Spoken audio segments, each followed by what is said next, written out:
Kasus kekerasan seksual yang terjadi di Kecamatan Damer, Kabupaten Maluku Barat, daya tidak ditangani tuntas oleh aparat Polsek Damer. Alhasil keluarga korban yakni Thompson Rumpeniak dalam kurung ayah dan Hestesia Paknianye dalam kurung ibu mendatangi Polda Maluku untuk menuntut keadilan.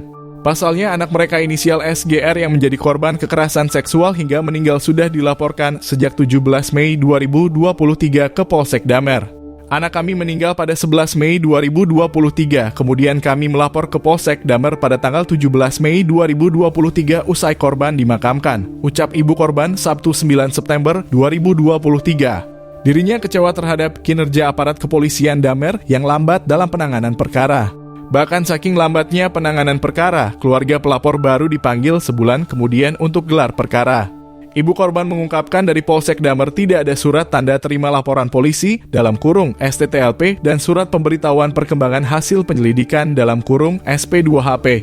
Sejak kasus dilaporkan kami baru dipanggil oleh penyidik untuk gelar perkara pada 26 Juni. Selama ini juga kami selalu pelapor tidak menerima STTLP dan SP2HP dari Polsek Damer.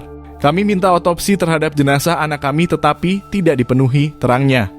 Selain itu, permintaan pelapor agar anaknya diotopsi tak pernah digubris. Dari awal kami sudah meminta bahwa anak kami harus diotopsi, tapi karena kepolisian tidak jeli melihat permintaan kami sebagai keluarga korban, maka kami datangi Polda Maluku, ucap ayah korban.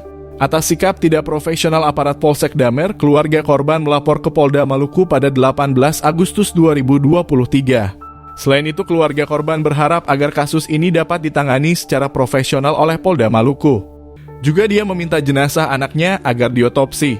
Diketahui ketiga terduga pelaku pun masih di bawah umur, yakni YRT dalam kurung 10 tahun, AP dalam kurung 10 tahun, dan VP dalam kurung 15 tahun.